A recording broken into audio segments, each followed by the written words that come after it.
એક જ ચંપલ મારવાનું। આજ રોજ 25 ડિસેમ્બરના રોજ અમે આજે બાલાસિનોર તાલુકાની અંદર જે સંવિધાન સત્રની અંદર અમિત શાહ ગૃહમંત્રીએ જે દાપણ કર્યું કે ભાઈ आजकल फैशन हो गए अम्बेडकर अम्बेडकर अम्बेडकर अम्बेडकर, अगर इतना नाम भगवान का लेते तो 7 जन्मों तक स्वर्ग मिल जाता। अरे अमे अहींयाथी एवुं कहेवा मागीए छीए कि अमित शाह के तमे जे तमने भगवानना नाम लेवाथी 7 जन्मों सुधी स्वर्ग मळतुं होय ए भगवाननी घंटड़ी मारीने बेसी रहो, संसद खाली करो।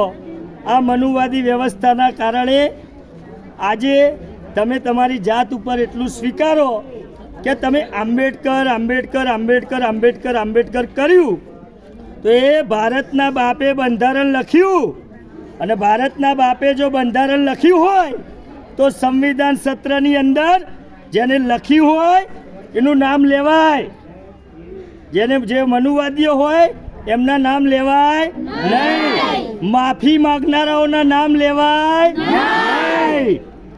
એટલે તમને ખડે મંચ ઉપરથી અને મીડિયાના માધ્યમથી કહેવા માગું છું કે એટલી જ તમારી 56ની છાતી હોય તો તમે જે આંબેડકર આંબેડકર આંબેડકર આંબેડકર શબ્દો વાપર્યા એની જગ્યાએ તમારી જાત ઉપર શબ્દો વાપર્યા હોત કે સંસદની અંદર તડીપાર તડીપાર તડીપાર તડીપાર તડીપાર,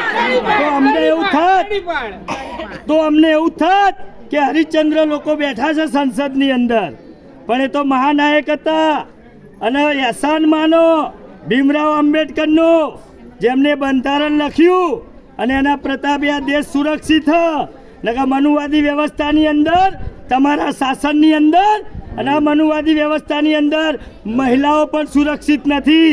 એક 35 વર્ષના યુવાને 72 કે 70 વર્ષની વૃદ્ધ મહિલા સ્ત્રીનું એક ડોશીમાનું દુષ્કર્મ કરી અને સૃષ્ટિ વિરુદ્ધ કૃત્ય કર્યું છે।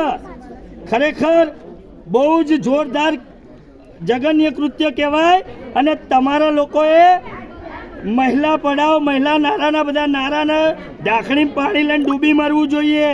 તમારા દેશની અંદર આ ભારત દેશની અંદર મહિલાઓ સુરક્ષિત નથી, હર 10 મિનિટે બળાત્કાર થાય, છેડતી થાય અને તમે પોતાની જાતના સંવિધાનના રક્ષક માનો છો। કાલે ભૂપેન્દ્રભાઈ પટેલ ગુજરાતના મુખ્યમંત્રી એ આયા કે કોંગ્રેસે માફી માંગવી જોઈએ। અરે અમે તો આ મીડિયાના માધ્યમથી કહીએ છીએ કે અમને તો ખબર છે કે અમિત શાહ માફી નહીં માગે।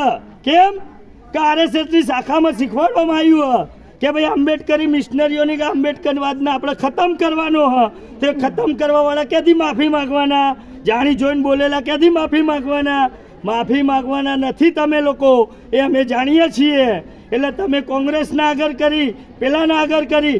અરે કોંગ્રેસના સમયમાં જ્યારે ડૉક્ટર બાબા સાહેબ આંબેડકરે રાજીનામું આપ્યું હતું એ હિન્દુ કોડ બિલ માટે આપ્યું હતું અને એ હિન્દુ કોડ બિલ જે મહિલાઓની સુરક્ષા આ તમારી મનુવાદી વ્યવસ્થાને ડૉક્ટર બાબા સાહેબ આંબેડકરે 25 ડિસેમ્બરના રોજ 1927ની અંદર મહિલાઓના ઉદ્ધારના દૂષણ